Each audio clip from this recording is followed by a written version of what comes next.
Hello students, आज मैं फिर आपके साथ हूँ एक नई वीडियो के साथ। आज हम NCERT क्लास 7 हिस्ट्री बुक हमारे अतीत भाग 2 का चैप्टर 2 नए राजा और उनके राज्य का अभ्यास कार्य करेंगे। तो चलिए इतिहास पाठ्य पुस्तक का चैप्टर 2 नए राजा और उनके राज्य का अभ्यास कार्य शुरू करते हैं। पाठ्य पुस्तक का अभ्यास कार्य फिर से याद करें। प्रश्न पहला, जोड़ा बनाओ। और यहाँ पर दिए हुए हैं गुर्जर, प्रतिहार, राष्ट्रकूट, पाल, चोल और इनके विकल्प हैं पश्चिमी दक्कन, बंगाल, गुजरात और राजस्थान, तमिलनाडु। गुर्जर प्रतिहार।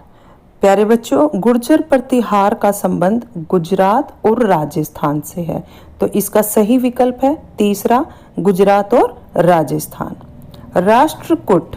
राष्ट्रकूट पश्चिमी दक्कन से संबंधित है, तो इसका सही मिलान होगा पहला, पश्चिमी दक्कन। पाल। पाल का संबंध बंगाल से है, तो इसका सही मिलान होगा दूसरा, बंगाल। चोल। चोल तमिलनाडु से संबंधित हैं, तो इसका सही मिलान होगा तमिलनाडु, चौथा। उत्तर में सही विकल्प मैंने सामने लिखे हैं, आप यहाँ से नोट कर सकते हैं। प्रश्न 2, त्रिपक्षीय संघर्ष में लगे तीनों पक्ष कौन कौन से थे? उत्तर, त्रिपक्षीय संघर्ष में लगे तीनों पक्ष थे पहला, गुर्जर प्रतिहार, दूसरा राष्ट्रकूट, तीसरा पाल। प्रश्न 3, चोल साम्राज्य में सभा की किसी समिति का सदस्य बनने के लिए आवश्यक शर्तें क्या थी? उत्तर, चोल साम्राज्य में सभा की किसी समिति का सदस्य बनने के लिए निम्न शर्तें आवश्यक थी। पहला, सभा की सदस्यता के लिए इच्छुक लोगों को ऐसी भूमि का स्वामी होना चाहिए जहां से भू राजस्व वसूला जाता है। दूसरा, उनके पास अपना घर होना चाहिए। तीसरा, उनकी उम्र 35 से 70 के बीच होनी चाहिए। चौथा, उन्हें वेदों का ज्ञान होना चाहिए। पांचवा, ईमानदार होने चाहिए। और छठा पॉइंट, उन्हें प्रशासनिक मामलों की अच्छी जानकारी होनी चाहिए। प्रश्न 4, चाहमानों के नियंत्रण में आने वाले 2 प्रमुख नगर कौन से थे? उत्तर, चाहमानों के नियंत्रण में आने वाले नगर थे पहला, कन्नौज, दूसरा बनारस, तीसरा इंद्रप्रस्थ, चौथा प्रयाग। आइए समझें। प्रश्न 5, राष्ट्रकूट कैसे शक्तिशाली बने? उत्तर, राष्ट्रकूट शुरू में कर्नाटक के चालुक्य राजाओं के अधीन थे। 8वीं सदी के मध्य में एक राष्ट्रकूट शासक दंती दुर्ग ने चालुक्यों की अधीनता से इनकार कर दिया। बाद में चालुक्यों को उसने हराया और अपनी सैनिक शक्ति में वृद्धि की। प्रश्न 6, नए राजवंशों ने स्वीकृति हासिल करने के लिए क्या किया? उत्तर, नए राजवंशों ने स्वीकृति हासिल करने के लिए निम्न कार्य किए।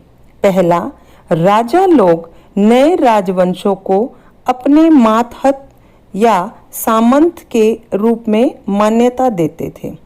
दूसरा, अधिक सत्ता और संपदा हासिल करने पर सामंत अपने आप को महासामंत, महामंडलेश्वर इत्यादि घोषित कर देते थे।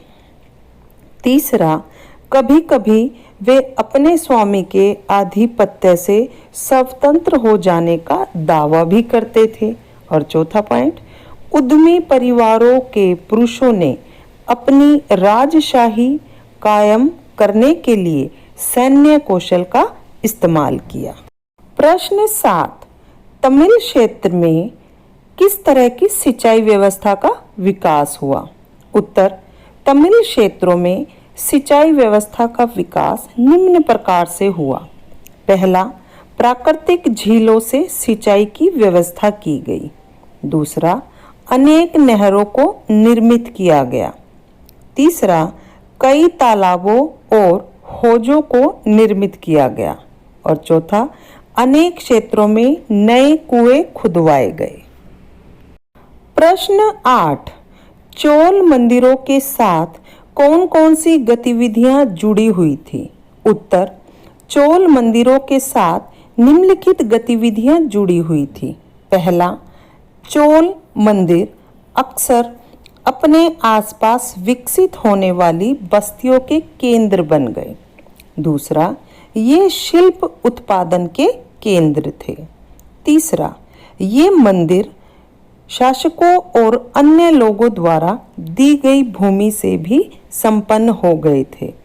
चौथा, मंदिरों के लिए काम करने वालों में पुरोहित, मालाकार, बावर्ची, मेहतर, संगीतकार, नर्तक इत्यादि प्रमुख थे।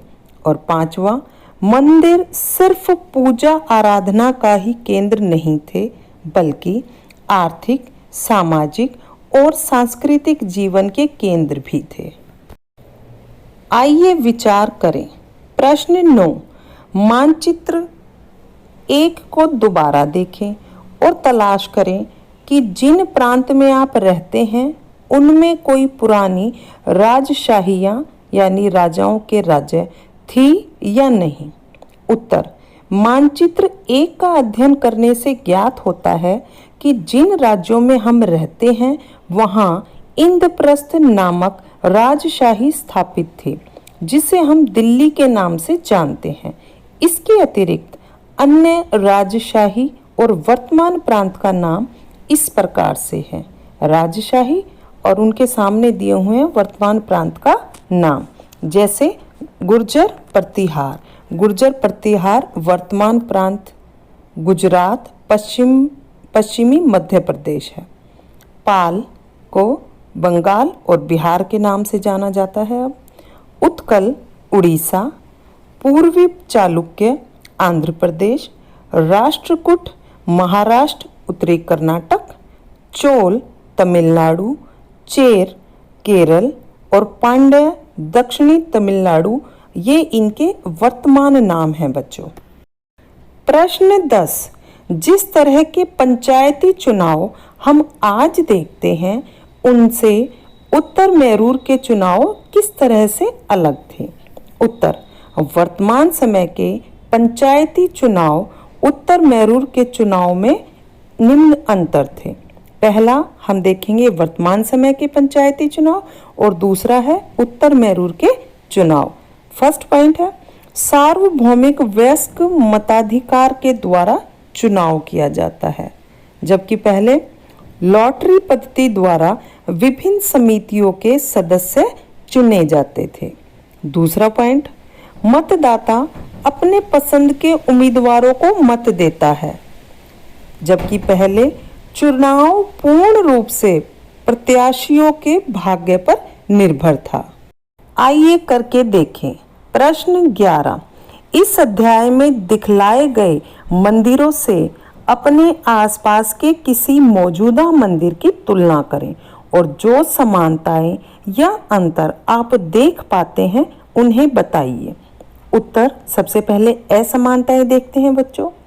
इस अध्याय में दिखलाए गए मंदिर द्रविड़ शैली के स्थापत्य कला द्वारा निर्मित हैं, लेकिन वर्तमान के अधिकांश मंदिर बेसर शैली स्थापत्य कला द्वारा निर्मित है। बेसर शैली में द्रविड़ और नागर शैली का सम्मिश्रण होता है। कुछ समानताएं भी थी। समानताएं हैं, इन दोनों मंदिरों में समानता यह है कि इन दोनों मंदिरों के गर्भगृह में ही मूर्ति स्थित होती है। प्रश्न 12, आज के समय में वसूले जाने वाले करों के बारे में और जानकारी हासिल करें। क्या ये नकद के रूप में है या वस्तु के रूप में है या श्रम सेवाओं के रूप में है? उत्तर, वर्तमान समय में प्रत्यक्ष कर और अप्रत्यक्ष कर के रूप में कर वसूल किए जाते हैं। प्रत्यक्ष कर के रूप में आयकर, संपत्ति कर, उत्तराधिकारी कर, मृत्यु कर आदि। अप्रत्यक्ष कर के रूप में उत्पादन शुल्क, बिक्री कर आदि प्रमुख है। वर्तमान समय में सभी कर नकद अथवा चेक के द्वारा जमा किए जाते हैं तथा किसी भी कर का भुगतान वस्तु के रूप में अथवा श्रम सेवाओं के रूप में नहीं लिया जाता है। तो प्यारे बच्चों, ये नए राजा और उनके राज्य पाठ 2 का अभ्यास कार्य पूर्ण हुआ।